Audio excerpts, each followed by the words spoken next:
Cancel ಆಯಿತು sir. ಅದಾದ್ಮೇಲೆ SCP ಜಾರಿ ಯಾವಾಗ ಆಗುತ್ತೆ? ಇದನ್ನು ಮೊನ್ನೆ ಹೈಯರ್ ಎಜುಕೇಷನ್ ಅವರು ಕ್ಯಾಬಿನೆಟಲ್ಲಿ ಮಂಡನೆ ಮಾಡಿದರು. ತೋರೊಟ್ ಅವರು ಕೂಡ ಬಂದರು. ತೋರೊಟ್ ಅವರು ಕ್ಯಾಬಿನೆಟಿಗೆ ಬಂದು ಎಲ್ಲ ಸುಮಾರು 2-2.5 ತಾಸು ನಾವು ಚರ್ಚೆಯನ್ನು ಮಾಡಿದ್ವಿ ಹೈಯರ್ ಎಜುಕೇಷನ್ದು. ಅದನ್ನು ಈಗ ಕ್ಯಾಬಿನೆಟ್ ಸಬ್ ಕಮಿಟಿ ಮಾಡಿದ್ದಾರೆ. ಸಬ್ ಕಮಿಟಿಗೆ ಹೋಗಿದೆ.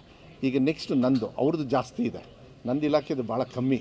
ಸೊ ನಂದು ಈಗ ನೆಕ್ಸ್ಟು ಕ್ಯಾಬಿನೆಟಿಗೆ ಕಳಿಸ್ಕೊಡ್ತೀವಿ. ನಾ ರಿಸಲ್ಟು ಮತ್ತು ಸ್ಕೂಲ್ ಓಪನಿಂಗ್ ಎಲ್ಲ ಆಗಲಿ ಅಂತ. ಸೊ ಜೂನ್ ಮಧ್ಯ ನಾನು ಇದನ್ನು ಕ್ಯಾಬಿನೆಟಿಗೆ ಮಂಡನೆ ಮಾಡ್ತೀವಿ. ಕ್ಯಾಬಿನೆಟ್ ಸಬ್ ಕಮಿಟಿಗೆ ಕಳಿಸ್ಕೊಡ್ತಾರೆ. ಆಮೇಲೆ ಅಲ್ಲಿ ಏನು ಫೈನಲ್ ರಿಪೋರ್ಟ್ ಬರುತ್ತೆ ಅದನ್ನು ತಗೊಂಡು ಇಲ್ಲ. ಇದೇನು ಗೊತ್ತಾ, ಇದು ಆನ್ ಗೋಯಿಂಗ್ ಪ್ರೋಸೆಸ್ ಅನಿಸುತ್ತೆ. ಬಿಕಾಸ್ ಅವ್ರಿಗೆ ನೋಡಿ, ಅವರು ಒಂದೇ ಸತಿಗೆ ಏನೋ ನೀತಿ ಬದಲಾವಣೆ ಮಾಡಿಬಿಟ್ರು, ನಿಮಗೆ ಗೊತ್ತಿದೆ. ಇನ್ಯಾರೋ ಇವತ್ತು ಕೋರ್ಟಿಗೆ ಹೋಗಿದ್ದಾರೆ, ನಾವು 3 ಲ್ಯಾಂಗ್ವೇಜ್ ಬೇಡ ಅಂತ. ಸೊ ಇದೆಲ್ಲ ಸಮಸ್ಯೆ ಇರೋದ್ರಿಂದ ಗೊಂದಲದಲ್ಲಿ ನೀಟನ್ನು ಗೊಂದಲ ಮಾಡಿ ಕೂತ್ಕೊಂಡಿದ್ದಾರೆ. ಇದೆಲ್ಲದೂ ಇರೋದ್ರಿಂದ ಸೊ ನಾನು ಕ್ಯಾಬಿನೆಟ್ ಸಬ್ ಕಮಿಟಿ ಏನು ಕೊಡ್ತದೆ ಅದರಿಂದ ಮಾಡೋಣ. ಅದು ಹಂತವಾಗಿ ಆಗ್ತದೆ. ಇಲ್ಲ SCPನ ಎಲ್ಲ ಕ್ಯಾಬಿನೆಟ್ ಸಬ್ ಕಮಿಟಿಯಿಂದ ಓಕೆ ಆಗಬೇಕಲ್ಲ. ಓಕೆ ಆಗಿ ಮತ್ತೆ ಕ್ಯಾಬಿನೆಟಿಗೆ ಬರುತ್ತೆ, ಆಮೇಲೆ ಅಪ್ರೂವ್ ಮಾಡ್ತಾರೆ. ಈ ಕ್ಯಾಲೆಂಡ್ರಿಗೆ ಆಗೋದಿಲ್ಲ. ಈಗ ನಾಳೆ, ಯಾಕೆಂದರೆ ಜೂನ್ 1 ಈಗ ನಾವು ಮಾತಾಡ್ತಿದ್ದಂಗೆ ನಾಡಿದ್ದು ನಮ್ಮ PUC ಕಾಲೇಜ್ ಬೇರೆ ಓಪನ್ನು, ಅದಕ್ಕೆ ಬರೋದಿಲ್ಲ. ಮಧ್ಯಾಹ್ನ ಇಂಟ್ರೊಡ್ಯೂಸ್ ಮಾಡ್ಬೋದು, ಬಟ್ ಕಲಿಕೆಗೆ ಏನಾದ್ರು ಡಿಫ್ರೆನ್ಸ್ ಬಂದರೆ ಅವಾಗ ಮುಂದೆ ಹೋಗುತ್ತೆ ಅಂತ ಹೇಳಿರ್ತಾರೆ. But there is a clash between them. ಕಲಿಕೆ ಎಲ್ಲ ಒಂದೇ. ಬೇಸಿಕಲಿ ಏನು ಗೊತ್ತಾ, ನಮ್ಮ ಜುಟ್ಟನ್ನ ಅವ್ರ ಕೈಯಲ್ಲಿ ಕೊಡಬಾರ್ದು. ಅವ್ರು ಏನೇನೋ ಐಡಿಯಾಲಜಿ ಎಲ್ಲ ಹಾಕ್ಬಿಡ್ತಾರೆ. ಅವ್ರು ಕೆಟ್ಟ ಬುದ್ಧಿ ಇದೆ ಅವರಿಗೆ, ಅದನ್ನು ಮಾಡೋದಕ್ಕೆ ಬಿಡೋದಿಲ್ಲ. ಅದಕ್ಕೆ ನಾನು ಪಠ್ಯಪುಸ್ತಕ ಪರಿಷ್ಕರಣೆ ಮಾಡಿದ್ದು ನಮ್ಮ 2023 ಪ್ರಣಾಳಿಕೆ.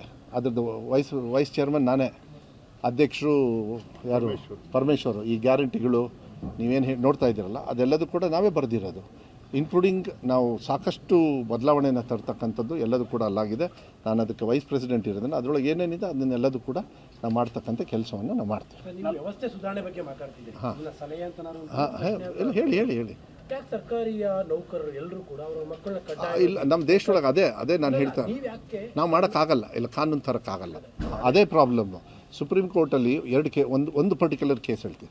ದ ಮೀಡಿಯಮ್ ಆಫ್ ಈ ಎಜುಕೇಷನ್ ಆ್ಯಕ್ಟ್ ಇದೆಯಲ್ಲ, the right belongs to the parents and the child. So ಮಾಧ್ಯಮ ಇದೆಯಲ್ಲ, ನಾವು ಕನ್ನಡ ಮಾಧ್ಯಮ ಮಾಡಬೇಕು. ಈಗ ಬರ್ಗೂರವರು ಇಲ್ಲಾಂದರೆ ದೇವ್ನವ್ರು ಕನ್ನಡ ಉಳಿಸ್ಬೇಕು ಅಂಥೇಳಿ.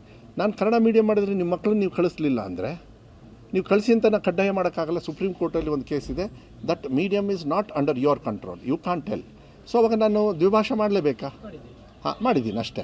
ಸೊ ನಾವು ಫೆಸಿಲಿಟಿ ಕೊಡಬೇಕು. ಸೊ ಸರ್ಕಾರಿ ಶಾಲೆಗಳಲ್ಲಿ ಸರ್ಕಾರಿ ಸಂಬಳ ತಗೊಳ್ತಕ್ಕಂಥ ಎಲ್ಲ ಅಧಿಕಾರಿಗಳು ನಿಮ್ಮ ಮಕ್ಕಳನ್ನಲ್ಲಿ ಸೇರಿಸಿ ಅಂತ ಮನವಿನ ಈಗಲೂ ಕೂಡ ನಿಮ್ಮ ಮಾಧ್ಯಮದ ಮೂಲಕ ಮಾಡ್ತೀನಿ. ಇದನ್ನು ನೀವು ಆಂದೋಲನ ಅಂತ ಹೇಳಿ ಮಾಡಿ ಕಡ್ಡಾಯ ಮಾಡೋದಕ್ಕೆ ಕಂಟ್ರೋಲು ನಮ್ಮ ದೇಶದಲ್ಲಿ ಇಲ್ಲ. ಆ ಥರ ಮಾಡೋದಕ್ಕೆ ಆಗೋದಿಲ್ಲ. ಬಟ್ ನಾನು ಹೇಳೋದೇನು ಗೊತ್ತಾ, ಬರೀ ಸರ್ಕಾರಿ ನೌಕರಿಗೆ ಯಾಕೆ ಹೇಳ್ತೀರ? ಸಾಮಾಜಿಕವಾಗಿ ಎಲ್ಲರೂ ಬರ್ತೀವಿ ನಾವು. ಈಗ ನನ್ನ ತಂದೆ ಓದಿದ್ದು ಸರ್ಕಾರಿ ಶಾಲೆ. ನಮ್ಮ ತಂದೆಯವರು ನನ್ನನ್ನು ಸೇರಿಸಿದ್ದು ಕಾನ್ವೆಂಟಲ್ಲೇ. ನಾನು ಇಲ್ಲ ಅಂತ ಹೇಳಲ್ಲ.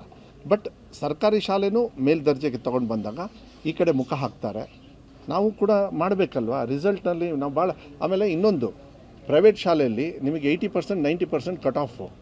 ಸರ್ಕಾರಿ ಶಾಲೆಯಲ್ಲಿ ಸ್ಟಾರ್ಟ್ ಆಗೋದು ನಾವು 0ಇಂದ.